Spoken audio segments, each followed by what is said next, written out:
Swamiji,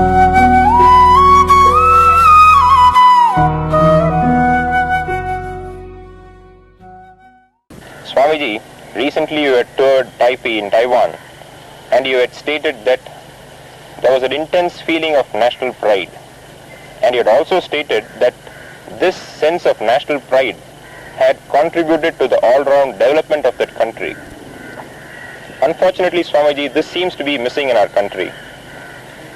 What would you suggest to inject this national pride in our country? This problem struck me also when I visited the parliament and discussed the matters and things like that, and went to a market and found everybody so industriously working. They have got such a pride and such a love for the country. Number one, the entire country was really a revolutionary country. Because the president who has been ejected out of by Mao from the mainland came and started. No doubt the local people were very angry at that time because they came back. The progress in the two generations was so fast that even those who have been natives there are now millionaires. So then everybody became enthusiastic. We have got a strong love for the country. When I thought that there is a strong country and in my country that nobody has got any love for the country, so naturally I went to the educational department and checked up the textbooks.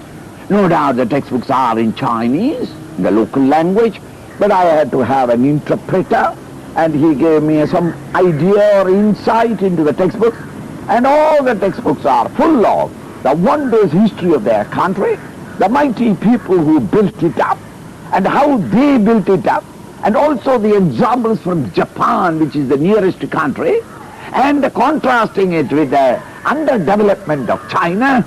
It has been all brought out that these youngsters, by the time they come to the 10th class, they are very proud of their country, and they know that and detail why it is greater than all other countries. Then even they compete with the mainland. They call mainland the China. Here, on the other hand, even a 10th grade student today, you call 20% of the 10th grade students will not know who was Gandhiji or who was your Nehru. Who built it up nation is not known.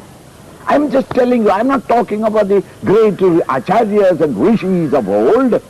I'm talking not about Ashoka that I'm talking, not the Indian history I'm talking, of the present generation.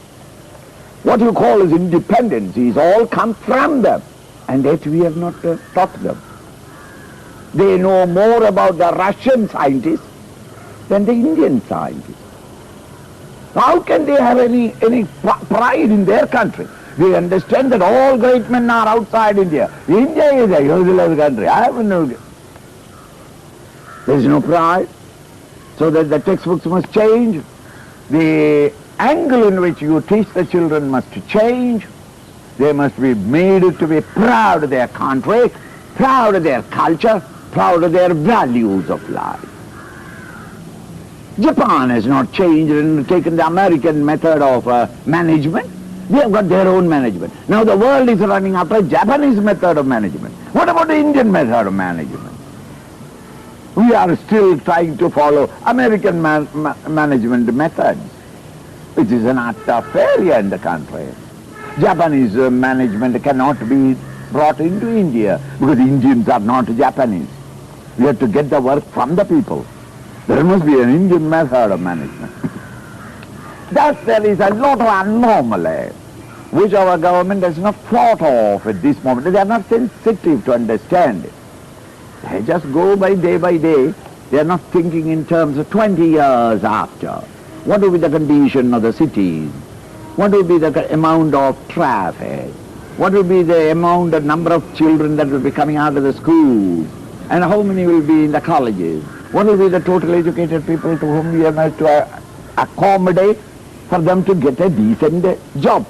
We are not thinking in terms of that. We are thinking only next 5 years, next election. Thus 30, 40 years have gone. And today if you find that nobody has got any pride in the country, I don't blame them, because they have been 40 years, a whole lifetime, a whole generation has been spoiled, that's all.